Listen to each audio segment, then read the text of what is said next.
La louange dans l'évangélisation, voici les thèmes, amis téléspectateurs de Qui Enverrai-je, qui nous tiendra en haleine aujourd'hui avec le pasteur Zamblé Simon Chalmagne et l'évangéliste Zélie Yvette. Cette fois-ci, nous allons commencer par l'évangéliste, par saluer, on va voir selon son inspiration.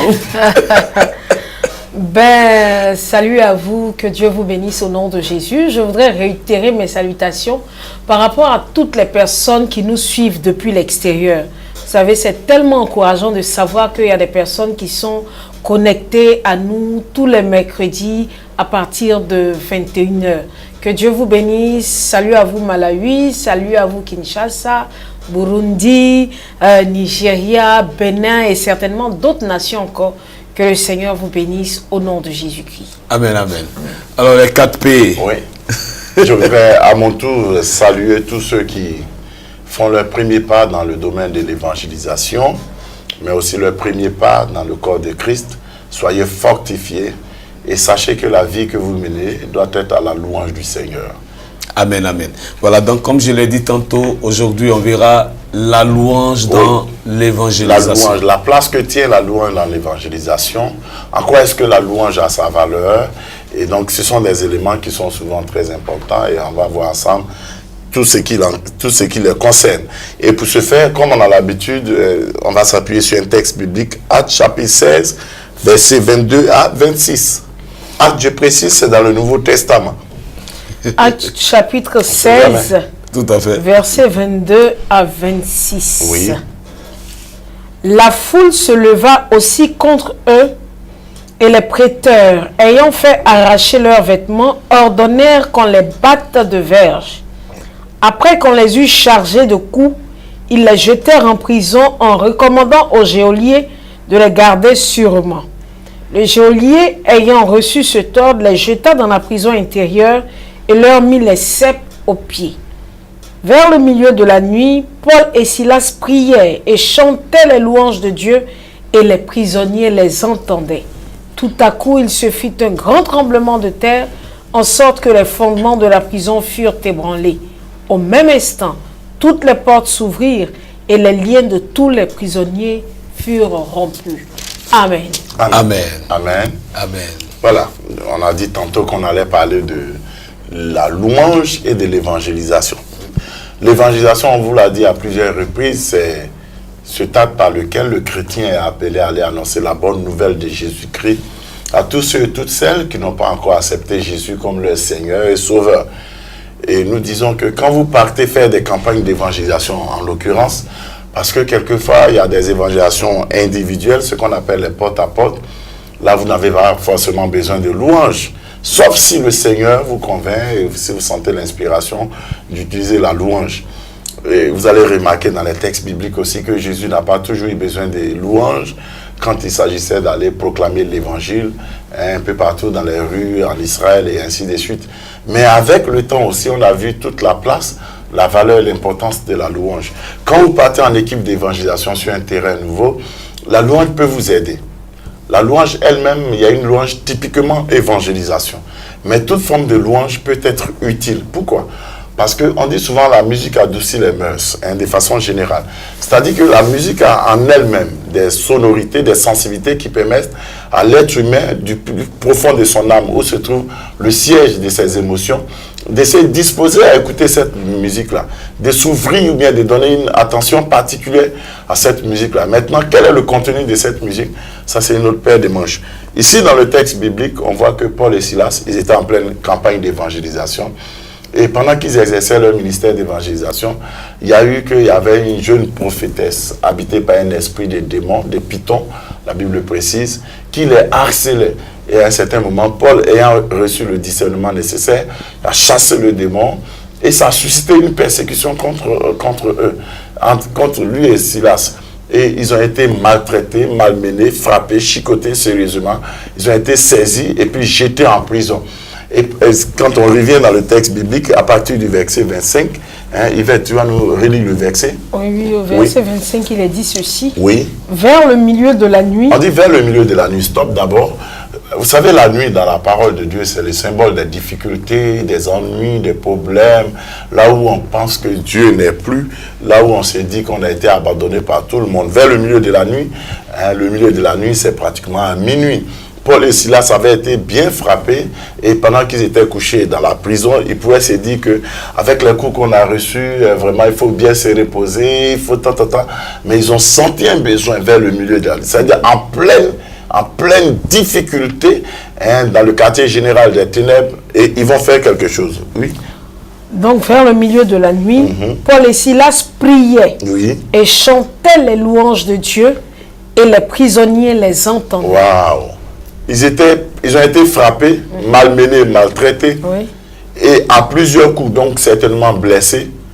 Et ils trouvent encore en eux des ressources de prier le Seigneur et de lui donner gloire. Et louer signifie donner gloire à Dieu, de chanter les louanges du Seigneur.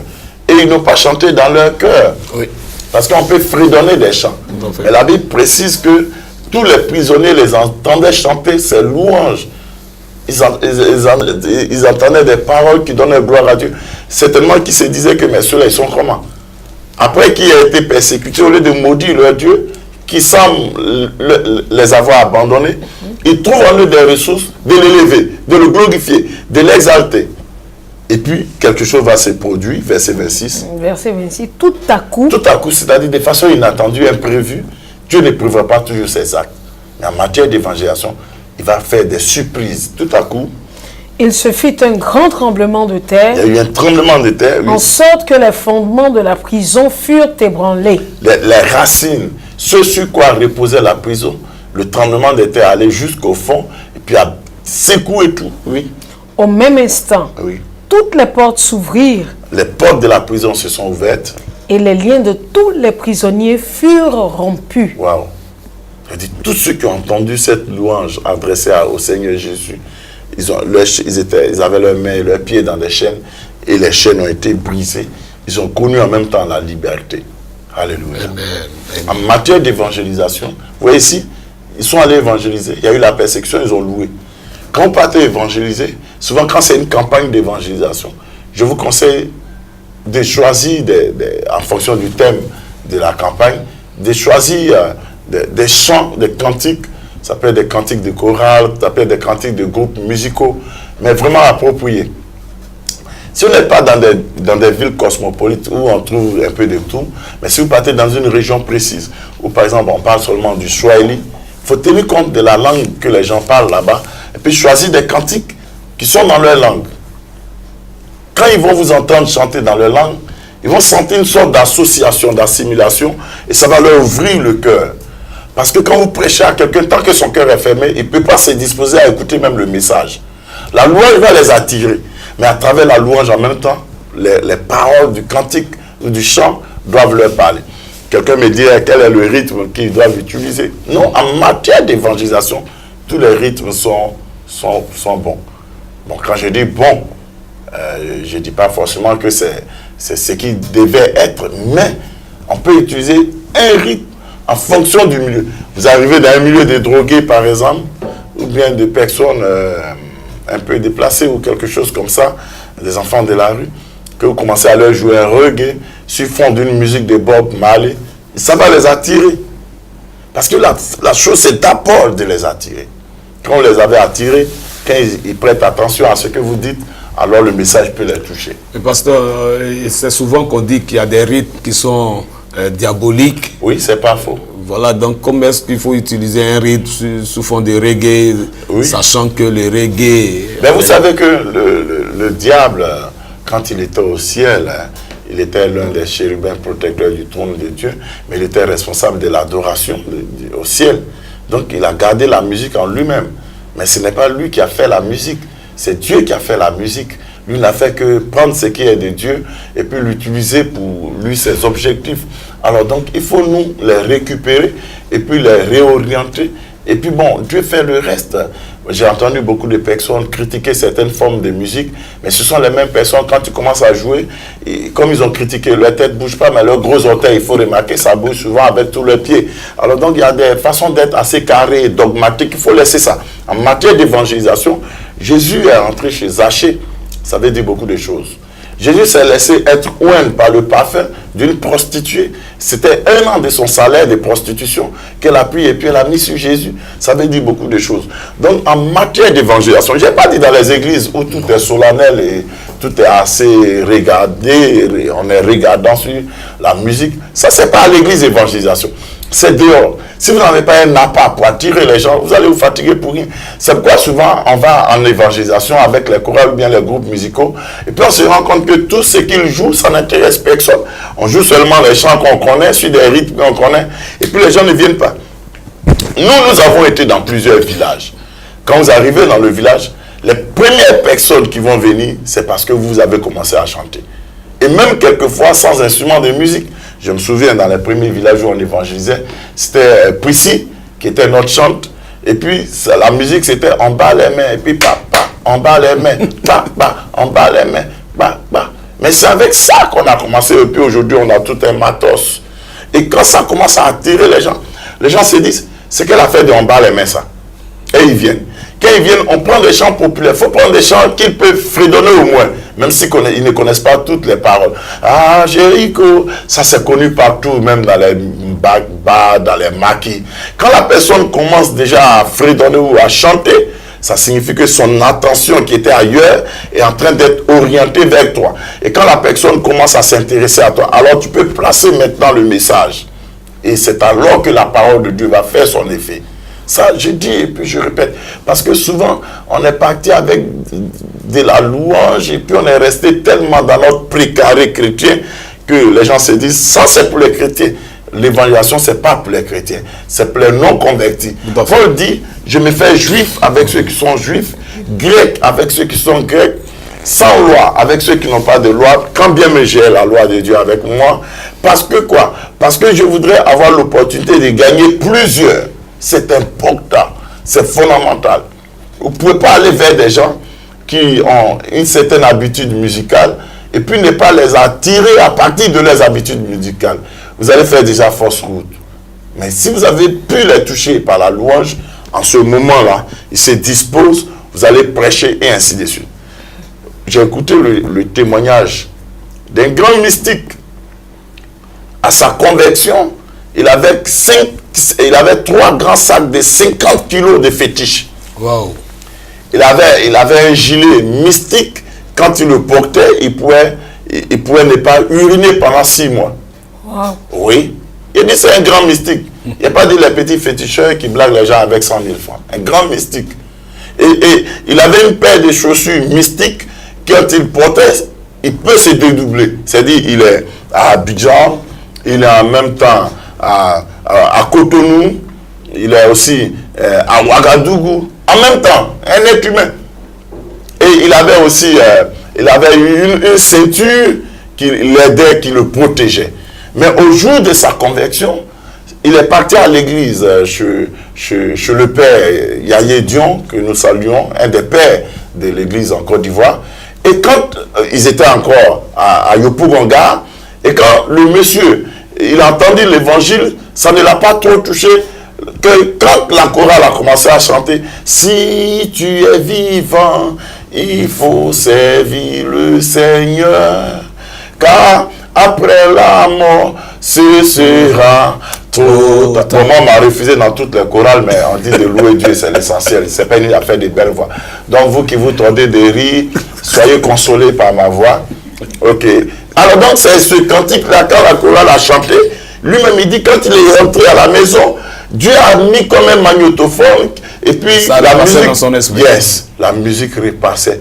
Et puis il était tellement emmerdé, il est revenu voir le pasteur, il lui a prêché l'évangile, et puis le monsieur a été converti, il est devenu diacre principal, même à l'époque, aux œuvres et missions de choses centrales. Alors donc, la louange est importante. C'est pourquoi ceux qui sont dans la louange, il faut qu'ils puissent se consacrer à Dieu, avoir les bonnes dispositions spirituelles, pour que le message que la prédication n'a pas pu produit, le résultat que la prédication n'a pas pu produire, que la louange puisse produire. Pasteur, est-ce pour cela que souvent, dans l'Ancien Testament par exemple, Oui. quand les 12 tribus devaient aller en guerre, Oui. le Seigneur demandait que ce soit la tribu de Juda qui soit... C'est certainement ça. L'exemple est tellement bien choisi. Il y a la bataille de Jéricho. C'était la première grande bataille par rapport à l'entrée dans la terre promise. Dieu donne une stratégie qui est bizarre. Il dit allez-y et puis poussez des cris. Ça, c'est quelle façon de faire la guerre. Mais n'est-ce pas que le résultat est probant? Le résultat est étonnant. Le résultat est extraordinaire. Mais le résultat, il est là. C'est pourquoi quand vous partez, il faut vous laisser conduire par le Saint-Esprit. Mais ne négligez pas la louange. Les groupes musicaux là, ne pensez pas qu'on s'en va seulement pour montrer la belle voix. Non! À travers des... Il y a le frère Koné Fontali des choses qui travaillait avec Feu Kakou Sévérin. Il nous a rendu le témoignage où ils sont partis, je crois, à Mans. Rien que dans la louange, déjà, il y avait des miracles. Il y avait des partis qui se sont levés pour marcher et ainsi de suite, avant que maintenant le prophète Kakouné vienne pour prêcher l'évangile et puis Dieu fera le reste du travail. Donc il ne faut pas mépriser ni minimiser. Dans l'un des plus grands évangélistes de tous les temps, c'était John Wesley. Mais Wesley était accompagné par son frère Charles. Charles Wesley. Charles Wesley, c'était un chanteur véritable de l'Éternel. Donc là où les cœurs n'ont pas pu être brisés par la prédication de Wesley, ben écoute, les cantiques de Charles arrivaient à les transformer. Et ce qu'on dit aujourd'hui là, il y a des chantes qui sont pétris de talent. Dieu lui a donné cette créativité. On est en train de vous dire que ne vous minimisez pas. C'est pas une affaire de gombo. Laissez les gombos à côté. Vous aimez trop ça, ça va vous faire glisser. Mais consacrez-vous et disposez-vous pour le salut des âmes. Vous pouvez faire par exemple des CD. Oui. Les CD aujourd'hui, ça se joue sur toutes les radios, chrétiennes ou pas. Ça passe sur toutes les télévisions. Mais si vous avez une option d'évangélisation, ça sera formidable. De plus en plus d'ailleurs en Côte d'Ivoire, on voit des chantres qui avec les haut-parleurs, les karaokés, se mettent en pleine rue, commencent à chanter, et puis bon, le peuple vient pour écouter. Et puis à la fin, vous placez un message. Ce qu'on dit est tellement important, c'est tellement fondamental. Moi, je connais des serviteurs de Dieu, ils ont été acceptés dans certains milieux parce qu'ils sont d'abord chantres. Pas parce qu'ils sont serviteurs de Dieu, mais parce qu'ils sont chantres. Certains organismes les ont invités, mais il ne faut pas aller seulement pour avoir un peu d'argent ou quelque chose comme ça. Il faut aller pour servir le Seigneur. Nous devons servir le Seigneur.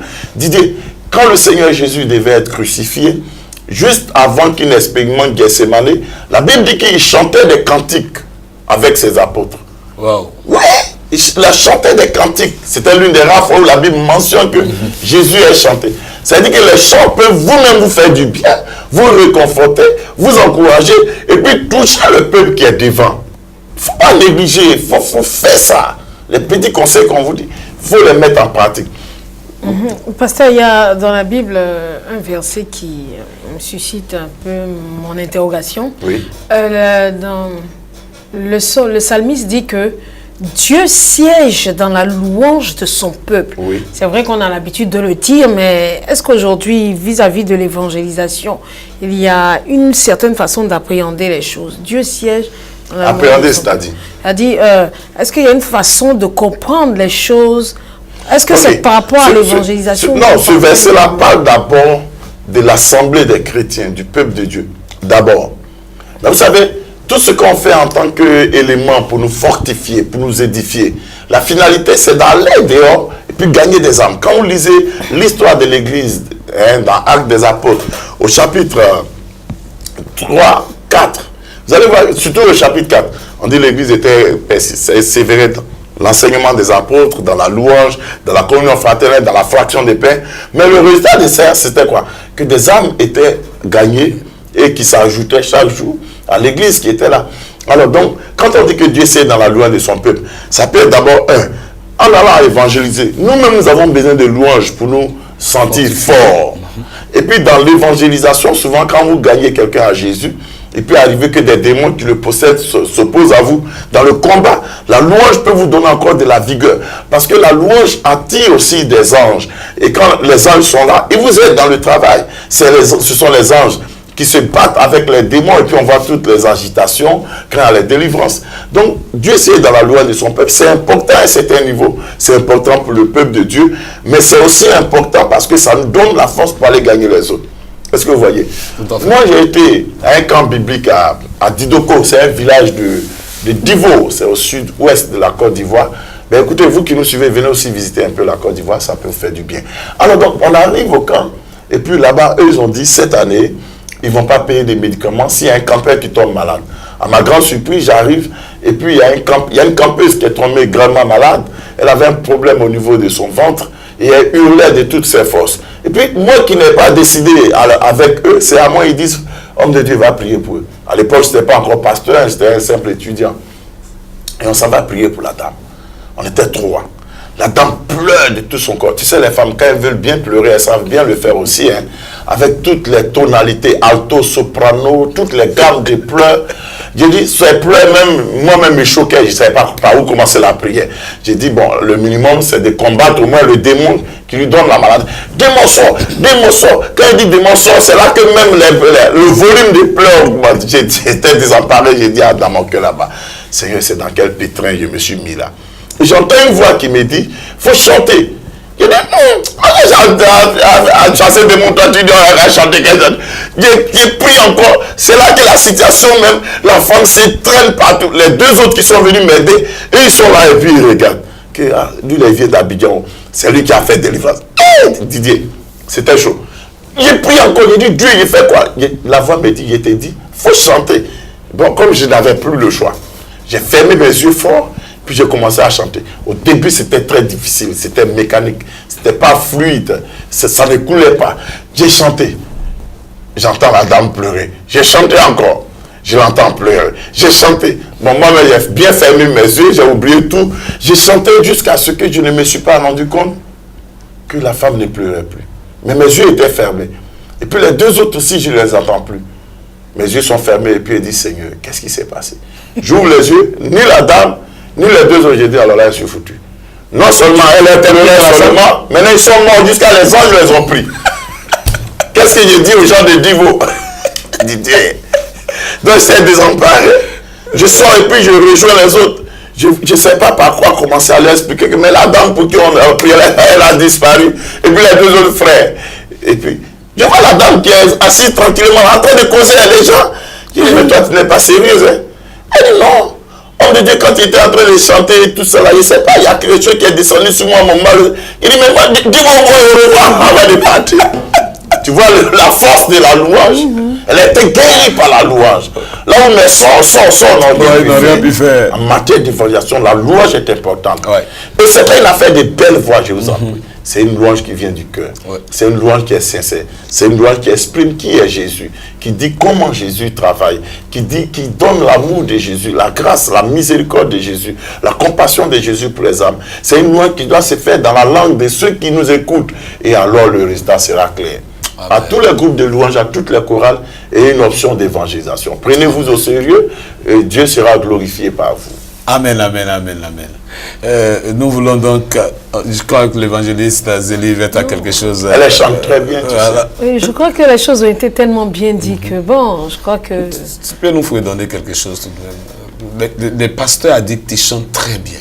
Oui, on parle de louanges. Il faut chanter ton amour nous environ. Si moi je chante, les auditeurs, les téléspectateurs auront mal au ventre. Ton amour nous... Voilà, j'ai déjà commencé. Ton amour nous environne. Tu sais, Dieu a donné grâce des chansons à certains. Ta gloire resplendit tout comme le soleil. Ton amour nous environne. Tu vas gâter sa chanson, taisons-nous. C'est pourquoi nous espérons. Allez, mais c'est formidable. Tu vois non Les gens sont bien contents là-bas. Ils commencent à être sensibles à l'amour de Dieu. Voilà donc, amis téléspectateurs de Qui enverrai-je, c'est avec beaucoup de joie.